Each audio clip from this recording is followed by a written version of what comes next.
Hello friends, स्वागत करुछु आपण मानकु हमर ए चैनल जार ना हला लॉग इन टू लर्न। ए वीडियोटी हमर ओटीटी सीरीज रो एपिसोड 27।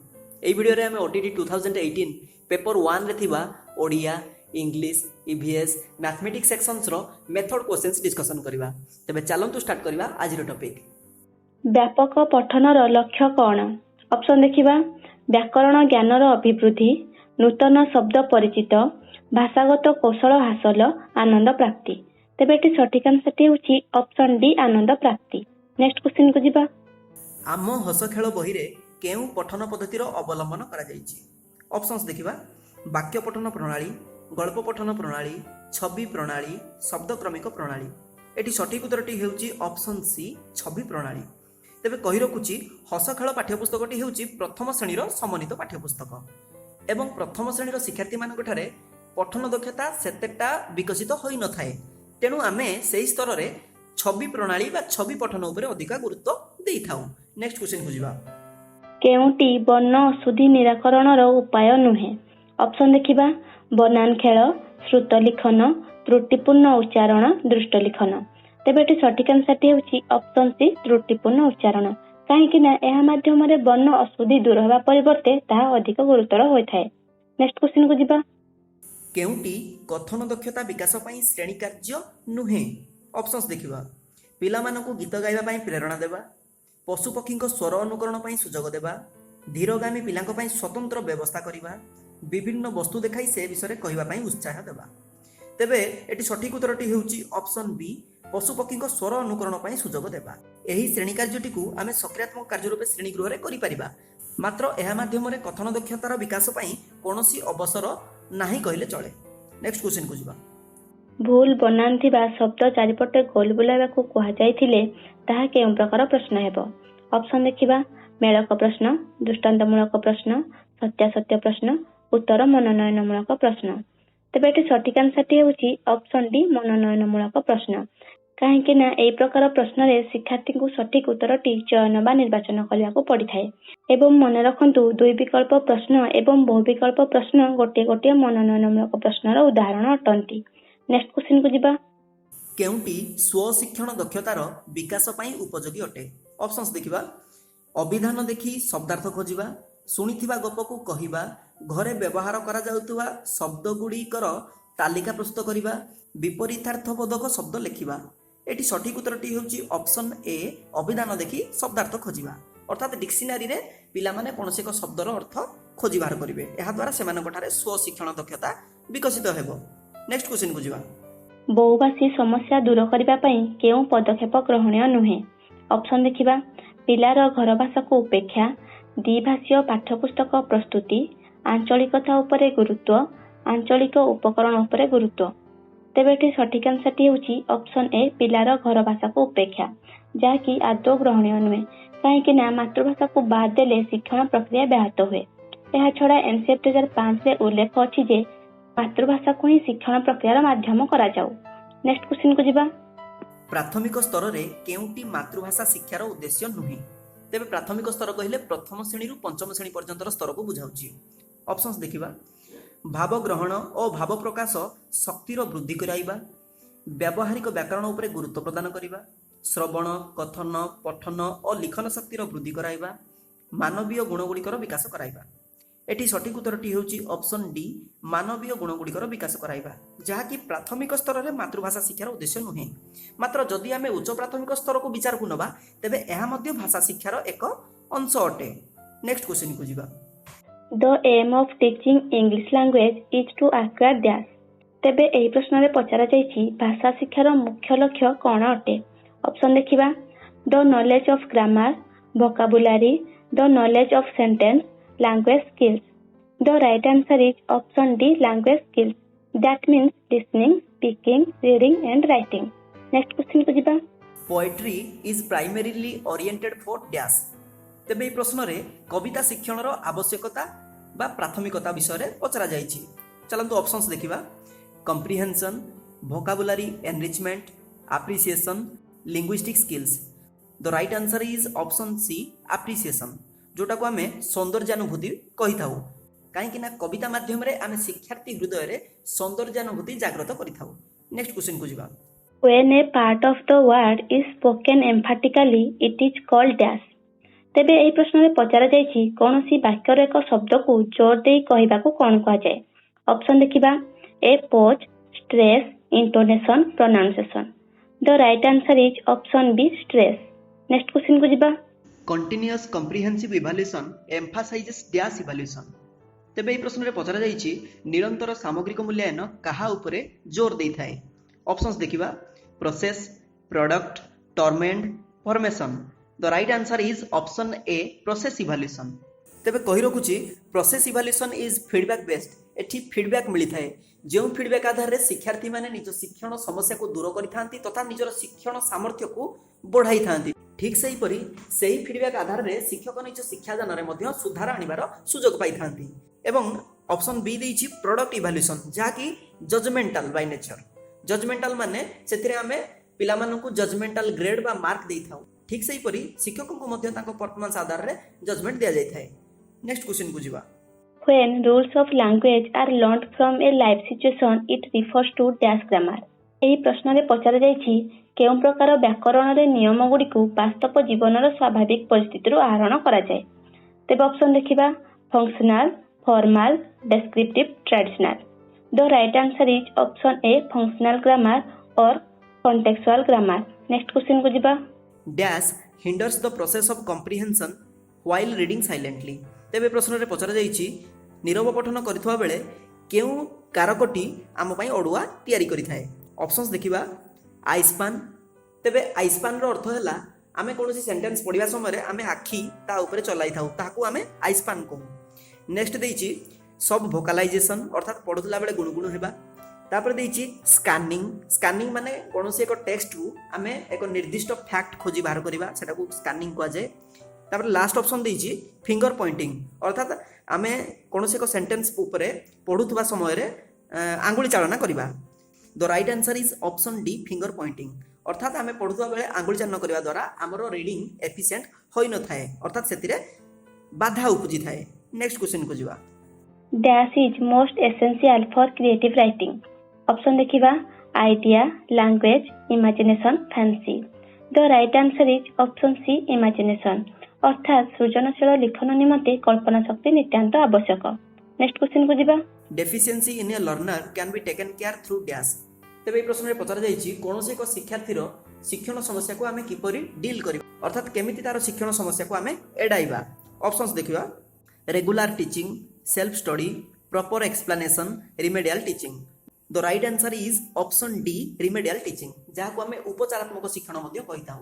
ଏଥିରେ ଆମେ କ'ଣ କରୁ ନା ସେଇ ପଠିତ ପାଠ୍ୟାଂଶକୁ ପୁନର୍ବାର ଆମେ ଏକ ବିକଳ୍ପ ପଦ୍ଧତି ମାଧ୍ୟମରେ ଉପସ୍ଥାପନା କରିଥାଉ। ନେକ୍ସଟ କ୍ୱେଶ୍ଚିନ୍କୁ ଯିବା। Dash made the study of English language compulsory in India. Option ଦେଖିବା Kothari commission, Woods despatch, Macaulay minutes, Sargent report. The right answer is option C Macaulay minutes, ଅର୍ଥାତ୍ ମ୍ୟାକ୍ୟୁଲେ ମିନିଟ୍ସ ଦ୍ୱାରା ହିଁ ଭାରତୀୟ ଶିକ୍ଷା ବ୍ୟବସ୍ଥାରେ ଇଂଲିଶକୁ କମ୍ପଲସରି କରାଯାଇଥିଲା।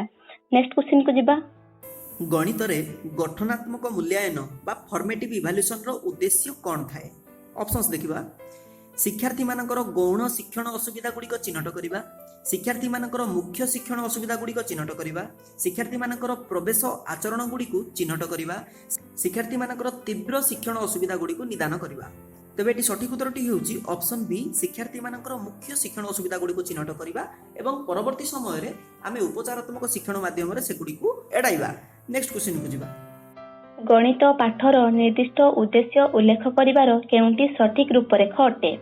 ଅପସନ ଦେଖିବା ଗାଣିତିକ ଧାରଣା ଉପରେ ଶିକ୍ଷାର୍ଥୀମାନେ ବୋଧଶକ୍ତିର ବିକାଶ କରିପାରିବେ, ଗାଣିତିକ ସମୀକରଣ ମାନଙ୍କର ଉଭୟ ପାର୍ଶ୍ୱରେ ଥିବା ସମ୍ପର୍କ ଶିକ୍ଷାର୍ଥୀମାନେ ବର୍ଣ୍ଣନା କରିପାରିବେ, ଗଣିତ ଶିକ୍ଷଣ ଦିଗରେ ଶିକ୍ଷାର୍ଥୀମାନେ ଆଗ୍ରହର ବିକାଶ କରିପାରିବେ, ଶିକ୍ଷାର୍ଥୀମାନେ ଗାଣିତିକ ଧାରଣା ଉପରେ ଜ୍ଞାନ ଆହରଣ କରିପାରିବେ। ଏଠି ଆପଣ ଲକ୍ଷ୍ୟ କରନ୍ତୁ ଅପସନ ଏ, ବି ଏବଂ ଡିରେ ଥିବା ଉଦ୍ଦେଶ୍ୟ ଗୁଡ଼ିକ ସଂଜ୍ଞାନାତ୍ମକ ପରିସର ବା କଗ୍ନିଟିଭ୍ ଡୋମେନ୍ର ଅନ୍ତର୍ଭୁକ୍ତ ଅଟନ୍ତି, ଯେତେବେଳେ କି ଅପସନ ସିରେ ଥିବା ଶିକ୍ଷଣ ଉଦ୍ଦେଶ୍ୟଟି ଭାବାତ୍ମକ ପରିସର ବା ଆଫେକ୍ଟିଭ୍ ଡୋମେନ୍ର ଅନ୍ତର୍ଭୁକ୍ତ ଅଟେ। So no doubt the right answer is option C. Next କ୍ୱେଶ୍ଚିନ୍କୁ ଯିବା। ମନରେ ଯୁକ୍ତିଯୁକ୍ତତା ଅଭ୍ୟାସର ମାର୍ଗ ଗଣିତ ପ୍ରତିଷ୍ଠିତ କରିଥାଏ। ଏହି ଷ୍ଟେଟମେଣ୍ଟଟା କିଏ କହିଥିଲେ? ଅପସନ୍ସ ଦେଖିବା Kelvin, Thomas, Locke Bacon. The right answer is option C Locke. Next question को जिबा। गणित शिक्षादानरे अवरोही पद्धति बा डिडक्टिव मेथडर व्यवहार करने केउं नीति अवलंबन करा जाए। ऑप्शन देखिबा अज्ञातरू ज्ञात आड़कू अग्रसर हेबा, ज्ञातरू अज्ञात आड़कू अग्रसर हेबा, निर्दिष्टरू साधारण आड़कू अग्रसर हेबा, साधारणरू निर्दिष्ट आड़कू अग्रसर हेबा। तेबे एटी सठिक आंसरटी होची ऑप्शन डी साधारणरू निर्दिष्ट आड़कू अग्रसर हेबा। अर्थात अवरोह पद्धति रे एक साधारण सिद्धांत बा सूत्र प्रयोग करी समस्या समाधान करा जाए। नेक्स्ट क्वेश्चन को जिबा। प्रतिकारात्मक शिक्षादान बा रिमेडियल टीचिंग रो उद्देश्य कौन? ऑप्शंस देखिबा। शिक्षार्थी मानकर त्रुटि दूरीकरण करिबारे सहाय्य करिबा, श्रेणीगृह परिचालन रे शिक्षकंकर दक्षता वृद्धि करिबा, शिक्षार्थी मानकर शिक्षण असुविधा गुडी को लिपिबद्ध करिबा, प्रधान शिक्षकंकु संतुष्ट करिया पई श्रेणी निर्घंट ठारू अधिक शिक्षादान करिबा। The right answer is option A शिक्षार्थी मानकर त्रुटि दूरीकरण करिबारे सहाय्य करिबा। अर्थात सेमानकर शिक्षण समस्या को एडाइबा निमंते आमे प्रतिकारात्मक शिक्षादान बा रिमेडियल टीचिंग करिथाउ। नेक्स्ट क्वेश्चन को जिबा। गणित शास्त्रर केउं विभागटी युक्तियुक्त चिंतन और प्राकृतिक रूपांकन विषय शिक्षा देइथाय। तेबे एठारे उत्तरटी प्रश्न मध्यरे लुचि रहिछि। आपण माने लक्ष्य करि पारुथिबे प्रश्न मध्यरे एक शब्द रूपांकन अछि जहार अर्थ हैला रूपर अंकन। तेणु एठारे स्पष्ट हो जाउछि सठिक उत्तरटी ऑप्शन बी ज्यामिति। नेक्स्ट क्वेश्चन को जिबा। गणित शिक्षादानर केउं पद्धतिटी गाणितिक समस्याटी को भांगी सहायक अंश मध्य संपर्क स्थापना करी एहार समाधान करिथाय। ऑप्शंस देखिबा। आरोह पद्धति बा इंडक्शन मेथड, अवरोह पद्धति बा डिडक्शन मेथड, विश्लेषण पद्धति बा एनालिटिकल मेथड, संश्लेषण पद्धति बा सिंथेसिस मेथड। तो right answer is option C विश्लेषण पद्धति। नेक्स्ट क्वेश्चन को जिबा। गठनवादी शिक्षादान कौशलर केउंटी लक्षण नुहे? तेबे गठनवाद को आमे संरचनावाद मध्य कहिथाउ। ऑप्शंस देखिबा। शिक्षार्थी मानकर सक्रिय अंशग्रहण, गणतांत्रिक परिवेश, कार्यगुड़िक उपरे पारस्परिक क्रिया, व्यक्तिगत कार्यशैली। तेबे सठिक उत्तरटी हेउची ऑप्शन बी गणतांत्रिक परिवेश, जहाँकि कंस्ट्रक्टिविटिज्म रो एक लक्षण नुहे। कहीं गणतांत्रिक परिवेश रे आम मानकु अनेक गुड़िया पूर्व निर्धारित नीति नियम को अनुसरण करने को होता है, जेतेबेले कि कंस्ट्रक्टिविटिज्म उपरे पिला निमंते कौनसी प्रकार नीति नियम बा कौनसी प्रकार श्रृंखलार बोझ न थाए। नेक्स्ट क्वेश्चन को जिबा। जे कौनसी गणित प्रसंग उपरे अनुदेशात्मक उद्देश्य प्रकाश कला बेले प्रदत्त कारक मानक मध्यरु केउंटी को विचार को निया जाए नाही। ऑप्शन देखिबा। शिक्षादान विषयर स्वरूप, शिक्षार्थी मानकर आवश्यकता और आग्रह, संबलर सुलभ्यता, राष्ट्रर राजनैतिक आदर्श।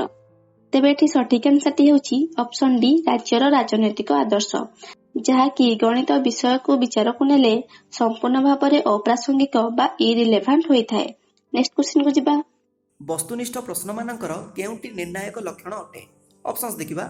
लब्धांक प्रदान व्यक्तिनिष्ठ अटे, अर्थात जेउ व्यक्ति जनक परीक्षा करूछंती परीक्षार फल उपरे तांकर प्रभाव रही थाए।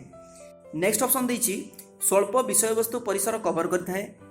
ऑप्शन सी देछि विस्तारित विषय वस्तु परिसर कवर करता है। ऑप्शन डी देछि उत्तर प्रदानर व्यापकता थाए, अर्थात एगुड़िकर उत्तर अधिक लंबा बा विस्तृत थाए। एटी सठिक उत्तरटी हेउछि ऑप्शन सी, अर्थात जदि आमे कोनोसी एक प्रसंग को परीक्षा करूचे ताहा पुणी वस्तुनिष्ठ प्रश्न माध्यम रे, तेबे यह संभव जे आमे सही प्रसंगर एक विस्तारित अंशरू प्रश्न प्रस्तुत करि परिबा। नेक्स्ट क्वेश्चन को जिबा। निर्दिष्ट उत्तरमूलक प्रश्न द्वारा शिक्षार्थींकर केउंटी को निर्धारण करा जाए। ऑप्शन देखिबा। स्मरण शक्ति, उपस्थापना शैली, सृजन शक्ति, युक्ति क्षमता। तेबे एटी सठिक आंसरटी हेउची ऑप्शन ए स्मरण शक्ति। काहेकि ना शिक्षार्थी माने स्मृति शक्तिर उपयोग करी निर्दिष्ट उत्तरमूलक प्रश्नर उत्तर देइथांती। नेक्स्ट क्वेश्चन को जिबा। विलियम एच किलपाट्रिक मत अनुसार निम्नोक्त केउं धरणर प्रकल्प शिक्षार्थी मानकर ज्ञान निर्माण रे सहायक होइथाय? ऑप्शंस देखिबा। कलात्मक, गठनात्मक, दलगत, समस्यामूलक। सठिक उत्तरटी हेउची ऑप्शन बी गठनात्मक प्रकल्प बा फॉर्मेटिव प्रोजेक्ट। नेक्स्ट क्वेश्चन को जिबा। केउंटी परिवेश शिक्षणर पद्धति नुहे?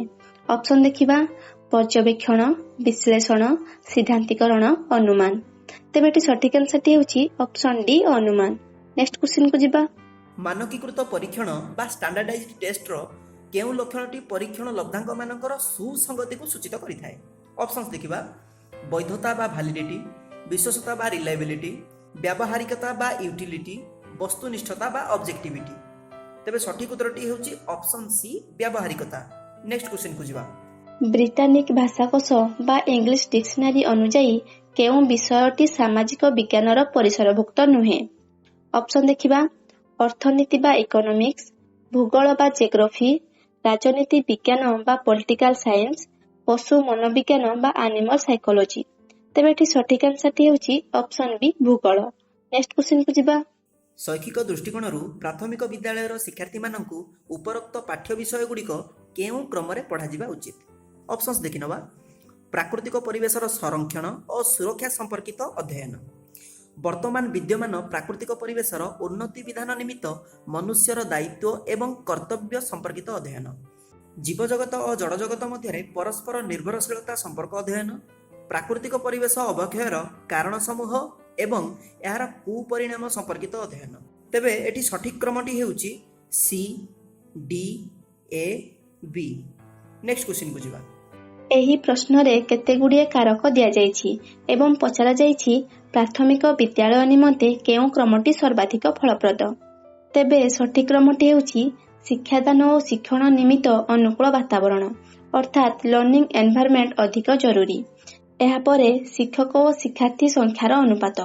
ମନେ ରଖନ୍ତୁ, ପ୍ରାଥମିକ ସ୍ତରରେ ଶିକ୍ଷକ ଏବଂ ଶିକ୍ଷାର୍ଥୀଙ୍କ ଅନୁପାତ 1:30 ଏବଂ ଉଚ୍ଚ ପ୍ରାଥମିକ ସ୍ତରରେ ଶିକ୍ଷକ ଏବଂ ଶିକ୍ଷାର୍ଥୀଙ୍କ ଅନୁପାତ 1:35। ନେକ୍ସଟ କାରକଟି ହେଉଛି ଶିକ୍ଷକମାନଙ୍କ ଶିକ୍ଷାଦାନ ଦକ୍ଷତା। ଏଠି ଶିକ୍ଷାଦାନ ଦକ୍ଷତା କହିଲେ ଉଭୟ ବିଷୟଗତ ଜ୍ଞାନ ଏବଂ ପଦ୍ଧତିଗତ ଜ୍ଞାନକୁ ବୁଝାଉଛି। ଏବଂ ଶେଷ କାରକଟି ହେଉଛି ଶିକ୍ଷାର୍ଥୀମାନଙ୍କ ଶିକ୍ଷଣ ସାମର୍ଥ୍ୟ। ନେକ୍ସଟ କ୍ୱେଶ୍ଚିନକୁ ଯିବା।